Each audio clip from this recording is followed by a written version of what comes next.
София феновете на научно-фантастичната сага Междузвездни войни отброяват последните часове преди премиерата на следващия филм от поредицата.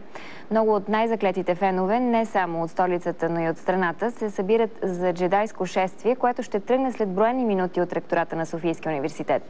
Сред тях е и нашият репортер Константин Караджов. Здравей, Косио! Какво е настроението около теб?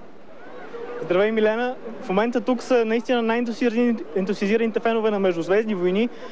Такива, които са навили своите часовници да отброяват часовете преди премиерата. Може би един от тях каза, че преди 3 години го е навил този часовник. Повечето от тях са членове на българския джедай клуб. Има и съвсем малки членове. Ето един Дарт Вейдър до мен, различни герои. Те не са само от София. Тук са дошли хора от Варна, Пловдив, Бургас, Разград, Добрич. След няколко минути те ще тръгнат в едно шествие, което ще свърши пред НДК и след това, след няколко часа след това и една минута след полунощ, те ще гледат всички заедно в киносалона премиерата на епизод 3. Епизод 3 всъщност ще завърши цикъл от трилогии на Джордж Лукас. Няма да разказвам сега тези трилогии, а по-скоро ще попитам ти кой от героите на Джордж Лукас представляваш?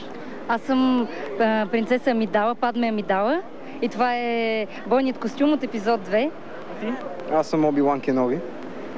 Има ли само сити във вашия клуб или има и всякакви други? Има и сити, има и гладни. Всеки с каквото призвание.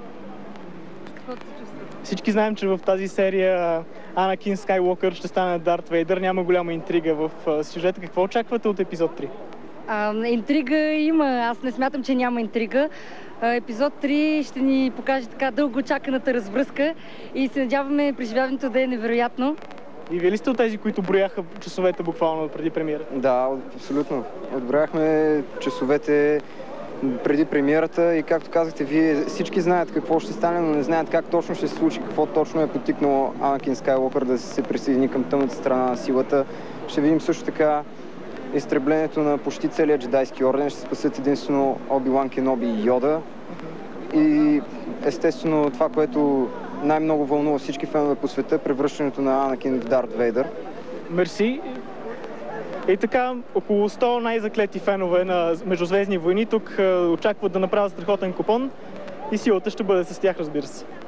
Благодаря ти, Константин Караджов от джедайското шествие в София преди премиерата на последния филм от поредицата Междузвездни войни.